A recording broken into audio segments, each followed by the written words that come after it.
the Milwaukee Bucks, now up to 8 to 20.5 as that number starts to creep up. I mean, this was as low as 6.5 when nobody figured out, or I don't know, is Giannis going? Is he not going? Well, total starting to creep up, and so is the spread. So, Teddy, I'm going to guess that means, yeah, the Greek Freak might be on the court here tonight. What are you thinking in this matchup?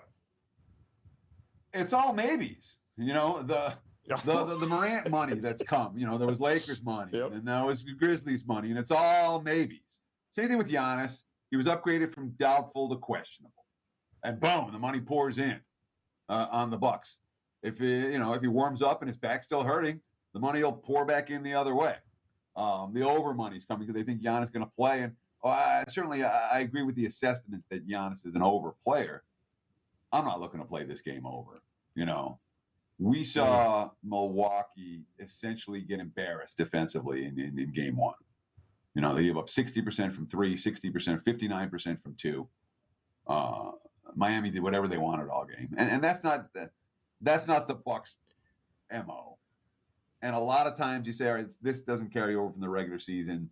We expect things to carry over from the regular season, and they often don't, like home court advantages. You know, like we're all like, yeah, it's Memphis spot, but you know, I'm not convinced that home court advantage carries over. And in this instance, with Milwaukee and that mentality, you know, of we didn't play well, we're going to come back the next game.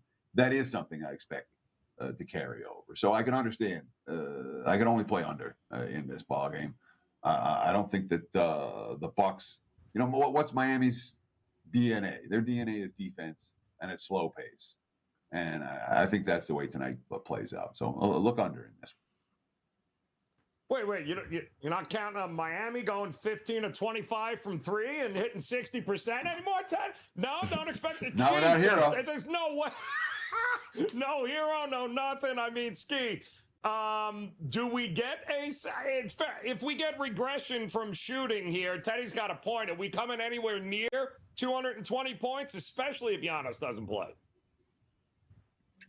I don't think the Heat are going to be doing a whole lot of scoring in this game. They are going to miss Tyler Hero here, and the Bucks are more than likely to bring a really good defensive effort in this game. So I'll be looking more towards a Heat team total under.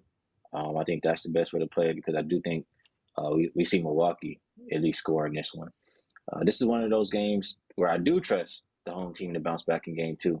I think that the Bucks are the better team. You're already missing Hero, like I said, and you're going to have Giannis out there. He's off of the injury report. So I think it's a situation where you take the Bucks early and often, first quarter, first half, full game, and the Heat maybe struggle to eclipse 100 points in this game. So that's how I see it going.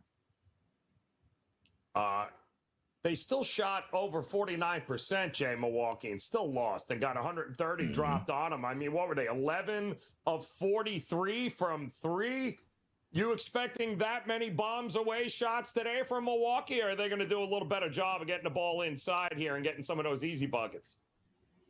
Well, I think it starts on defense, in my opinion. Obviously, when Giannis went out, it kind of everybody exhaled. They didn't know how bad he was injured. I know he came back in that one, but he was not the same in that one. But they said that they kind of treat their game like it was a regular season game. I don't know if they thought that it was going to be easy or what, but he came out there, smacked him in the mouth. Now it's time for the Bucks to bounce back in this one. They will bounce back early and often in this one, and you get a level of complacency as well for the team that's already up 1-0 on the road. The job is done, right? You go and steal the game. You have the home court advantage now. Now it's time for the Bucks to come out here and take the Heat to Smack City in this one. Bucks have championship aspirations. There's no way in the hell you can go down 0-2 heading to Miami in this one. I don't really care about injuries or anything like that. It's all about the spot, in my opinion. I like the Bucks in this one in the first quarter, -2.5, although I do think they cover the first half and the full game as well. And I also think the Heat will not touch 100 points in this game. I see the Bucks coming out here smothering defense in this one, guys. So liking the Bucks in this one.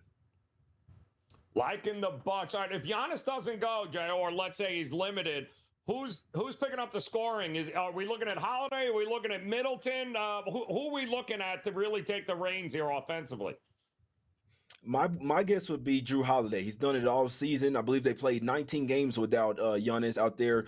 Drew Holiday is an all-star, superstar type of player on both ends, and I think he's a matchup nightmare for. I mean, whoever they throw out there at point guard, Gabe Vincent, whether it's Strus or Kyle. I mean, if there's Lowry out there, Lowry's getting cooked. I can tell you that for sure. But I would say Drew Holiday, and they are still going to need Middleton as well. But if Giannis happens to doesn't go, which I think that he is, I think he, no matter what's happening, he's going to get shot up, do whatever he has to do, man. I think Giannis plays in this one, but I still think regardless, Drew Holiday is coming to ball in this one. Getting ready here.